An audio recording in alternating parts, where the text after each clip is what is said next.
Hola a todo el mundo, en esta sección de mi canal de YouTube voy a hablar de mis referentes, de su biografía y de por qué los considero mis referentes. Y ojo que matizo y remarco que son referentes y no ídolos, porque no creo que sea sano idolatrar a nadie ni perder el culo por nadie famoso que nunca sabrá de tu existencia.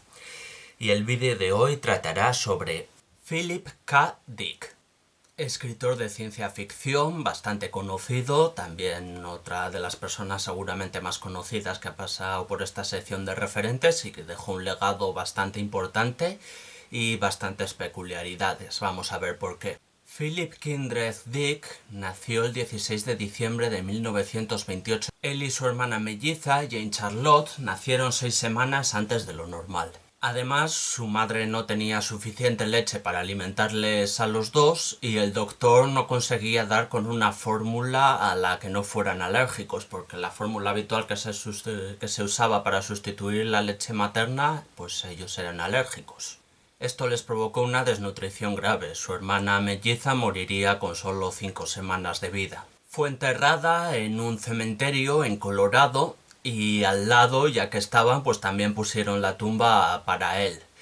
No estoy muy seguro de cómo de sano es crecer sabiendo que ya hay una tumba con tu nombre, la fecha de nacimiento y una fecha en blanco esperando a que te mueras para enterrarte ahí. El tema de un hermano mellizo ausente, de hecho, también afectaría a varias obras de Dick en el futuro. Solía escribir sobre eso y, bueno, tenía sus motivos biográficos, como veis.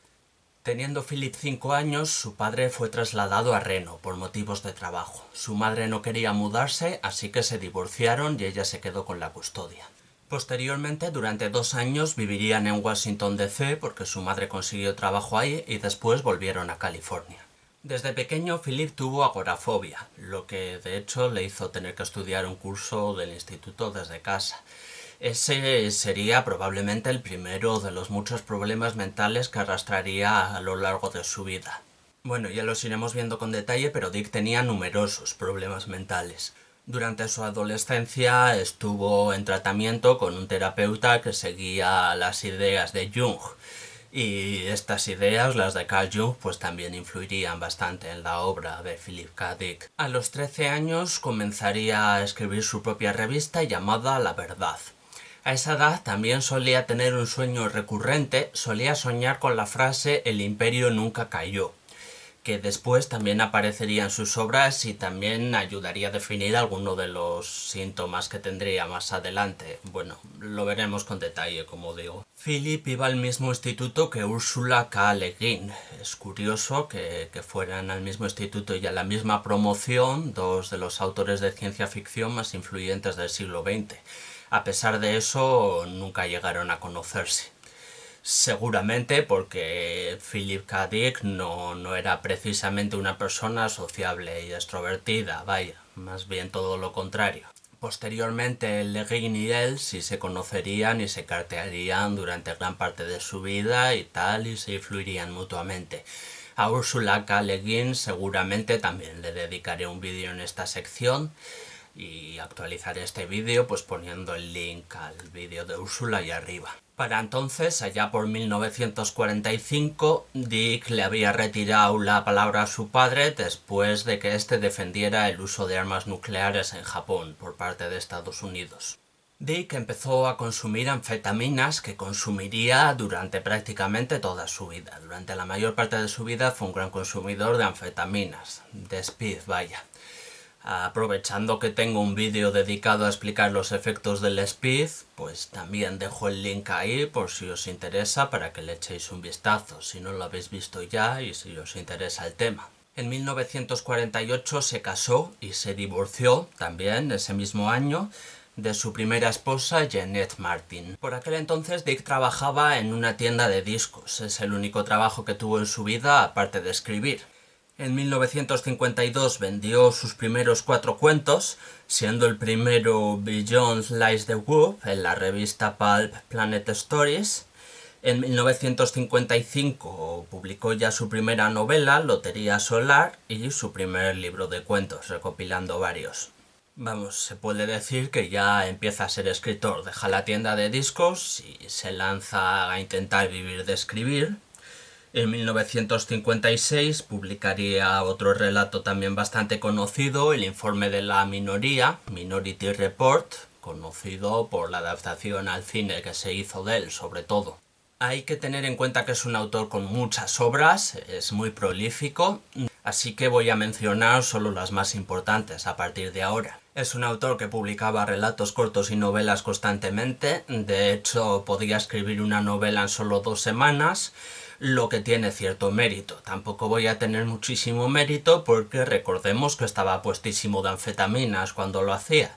Sí que vaya, seguramente si yo consumiera esas cantidades de anfetamina, pues igual también podría escribir una novela en pocas semanas, pero no sé. Lo que quiero decir es que tiene cierto mérito, pero tampoco muchísimo porque tened en cuenta que las anfetaminas también ayudan. Durante esta época simpatizaba bastante con gente y con ideas izquierdistas, también con poetas de la generación beat y tal que le influyeron. De hecho, su entonces esposa, su segunda esposa, Cleo Apostolides, era activista de izquierdas y serían investigados por el FBI por esto. Sin embargo, en 1959 se divorciaron y ese mismo año se casó con su tercera esposa, Anne Williams Ravenstein. Con ella tendría su primera hija en 1960, Laura Archer Dick. Por estas fechas también publicó Tiempo desestructurado, una obra que, por ejemplo, inspiró la película El show de Truman, bastante directamente. En 1963 ganó el premio Hugo a Mejor Novela con El hombre en el castillo, que ahora está siendo adaptada a televisión en Amazon Prime, de hecho. Y bueno, pues ganar el premio Hugo ya le reportó cierta fama en el mundo de la ciencia ficción. A partir de ahí empezó a ser aclamado como un genio de la ciencia ficción, pero la verdad es que fuera de ese círculo, en la literatura en general, en los ambientes literarios en general, pues no era muy conocido. Así que sus novelas y relatos básicamente se vendían en librerías especializadas de ciencia ficción y tal, en un mercado digamos un poco minoritario, por lo que Dick durante toda su vida pues estuvo viviendo entre la pobreza y lo justo para vivir, vaya, o sea, apenas salía de lo que era el estado de pobreza, nunca ganó mucho dinero. Ahora sí lo ganaría, ha tenido mucho más éxito muerto que vivo, por todas las obras suyas que se han adaptado a cine y televisión y tal, pero bueno, el caso es que durante toda su vida pues no tuvo mucho éxito. Por cierto, aquel mismo año, 1963, intentó matar a su esposa, recordemos la tercera, despeñándola por un barranco. Es evidente que Dick tenía muchos problemas mentales y creo que estos problemas mentales tienen que suponer un atenuante pero no un eximiente. No sé si me explico, no se le puede exculpar totalmente por intentar matar a su tercera esposa porque él tuviera problemas mentales. Esto es algo que yo creo que hay que tener bastante en cuenta. Y si bien los síntomas, el hecho de que tenía muchas enfermedades mentales y muchísimos delirios y paranoias y tal, pueden ayudar a explicar esto, no lo justifican por completo ni significa que deba ser perdonado. Por decirlo de otra forma, el mundo está lleno de personas con trastornos mentales y no todos intentan matar a su esposa, ¿vale? O sea, una persona que intenta matar a su esposa, pues será porque es una mierda de persona, independientemente de si tienen problemas mentales o no, que como digo, pueden servir como atenuante. Seguramente si no fuera por eso, pues yo ni me habría planteado con considerarle un referente, pero no pueden exculparle por completo. Y uno, con el paso de los años, va viendo a mucha gente que son básicamente unas mierdas con patas y que maltratan a la gente de su alrededor y se justifican diciendo no, yo es que tengo problemas mentales, tal, e intentan inspirar compasión, intentan que se les perdone por completo, porque claro, tienen problemas mentales, pobrecitos ellos y tal. Y bueno, eso, uno con el paso de los años pues se va dando cuenta de que la mayoría son simplemente pedazos de mierda maltratadores y utilizan sus problemas mentales como excusa para tratar de que se les perdone el hecho de que son unos maltratadores y no debería ser así. Entonces, bueno, también matizar eso. Hasta ahora prácticamente todos los referentes que he tratado, en un plano o en un otro, pues eran referentes éticos para mí también. En este caso, pues Dick es más bien un referente literario, un referente filosófico y demás, pero no es un referente ético porque no parece que fuera muy buena persona, como podéis ver. En 1964 solicitó el divorcio, aunque no sería oficial hasta 1965, y se mudó a Oakland para vivir con una fan, Grania Davis. Poco después intentó matarla a ella también, bueno, más bien intentó suicidarse llevándose a ella a rastras, o sea, cuando iba en el coche pues intentó despeñarse por un barranco y que se mataran los dos, él y su amante. En 1966 se casó con su cuarta esposa, Nancy Hackett, con quien tendría su segunda hija, Isolda Freya Dick. Por lo menos ya no volvió a intentar arrastrar a nadie al suicidio ni intentó matar a sus futuras esposas. Que menos da una piedra, digo yo, pero vamos, que queden claro que esos episodios existieron y que Dick era una mierda de persona, no intentó blanquearle en ese aspecto, no tiene justificación lo que hizo. En 1968 publicó la que quizás sea su obra más conocida, Sueñan los androides con ovejas eléctricas, que sería adaptada, claro, luego al cine en forma de Blade Runner, pero bueno, de momento ahí estaba como novela. Tras divorciarse en 1972, en 1973 se casó con Leslie Busby, su quinta y última esposa, con quien tendría su tercer hijo, Christopher Kenneth Dick. A partir de ahora la cosa se va a poner bastante más rara, así que trataré de explicar esto lo mejor que pueda. El 20 de febrero de 1974 a Dick le llegó un paquete a casa. La mensajera tenía un colgante con la Vesica Piscis, el símbolo de los primeros cristianos, y al parecer ver este símbolo desencadenó una serie de visiones en Dick, creyendo que había establecido contacto con Dios, por así decirlo. Bueno, solo a ratos. Él sabía que estaba loco, pero bueno, tenía toda una serie de ideas y creía que había establecido contacto con Dios, o por lo menos con una entidad que se le parecía mucho. En sus ratos medianamente racionales, por así decirlo, no sé si se puede aplicar ese término, llamaba a esta entidad Valis. En castellano se suele traducir como Shiba Invi porque son siglas. Las siglas de Sistema de Vasta Inteligencia Viva.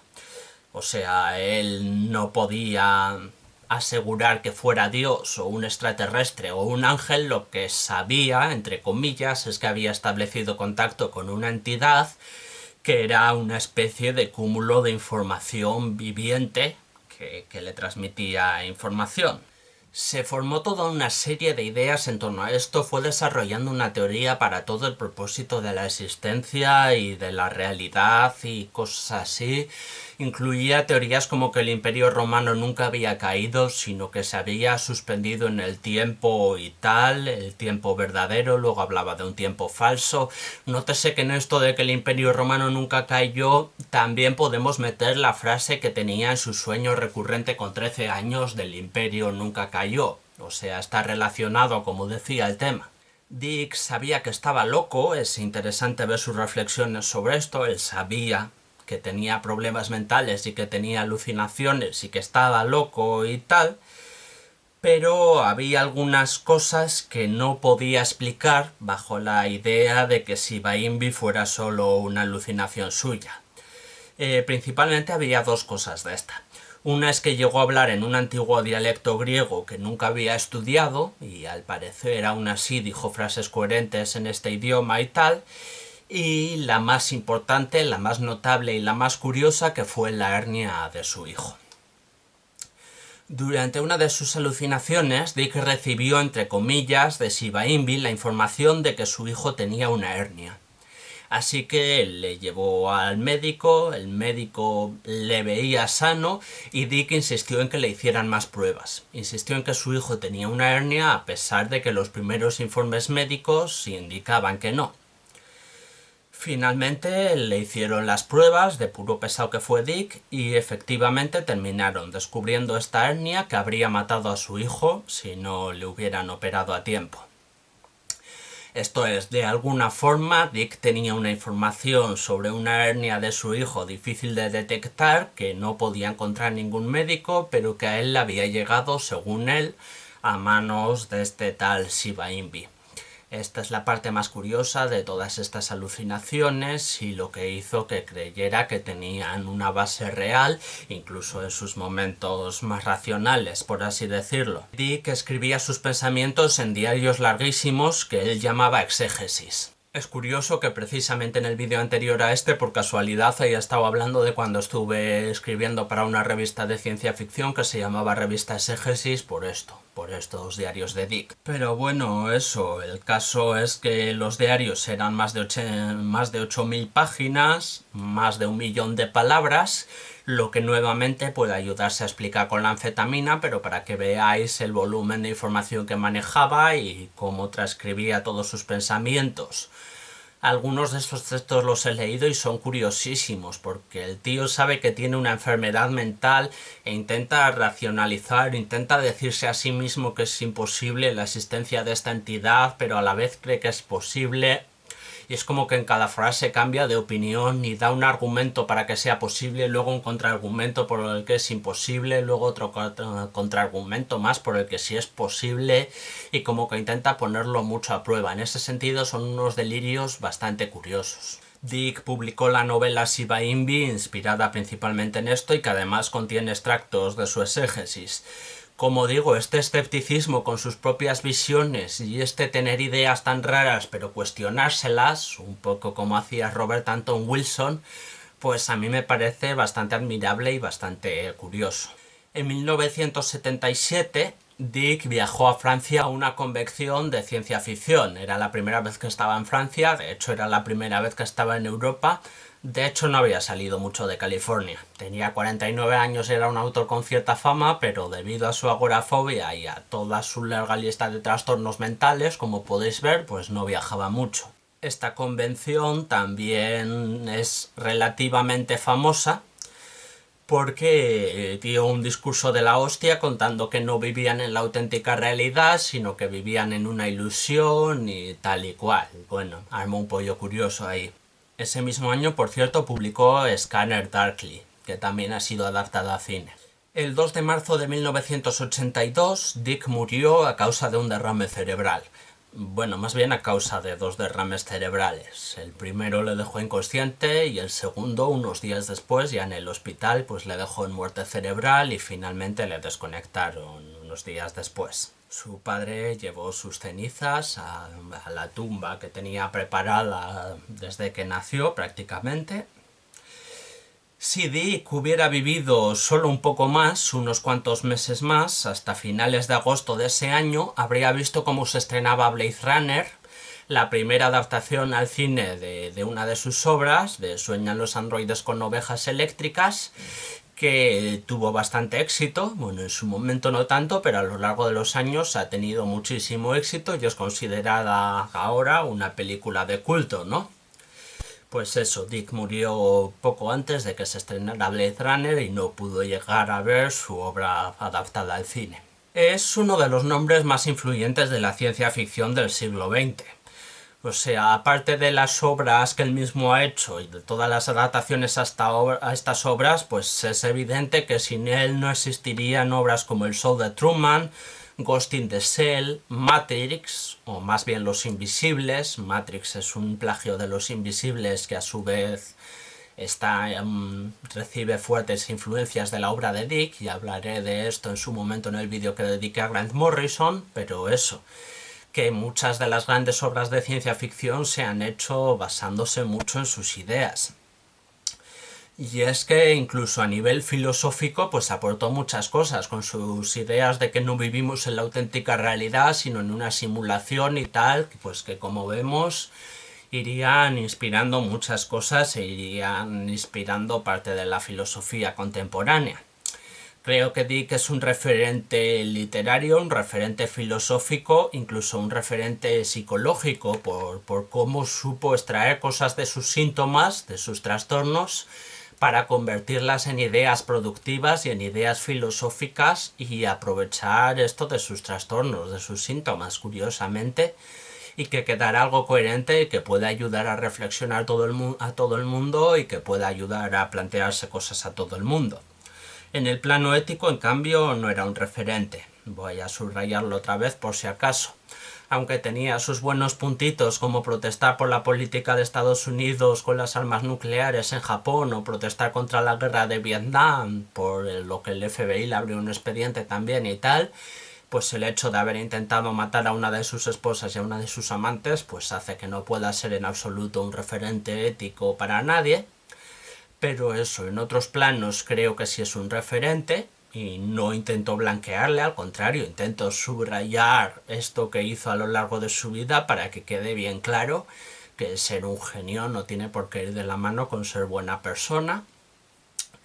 Pero eso, en los planos literario, filosófico y psicológico sí me parece un referente y creo que ha dejado un legado importantísimo. Cualquier cosa sobre esto, pues estoy abierto a discusión y si no, ya nos veremos en algún otro vídeo. Podéis suscribiros a mi canal y esas cosas.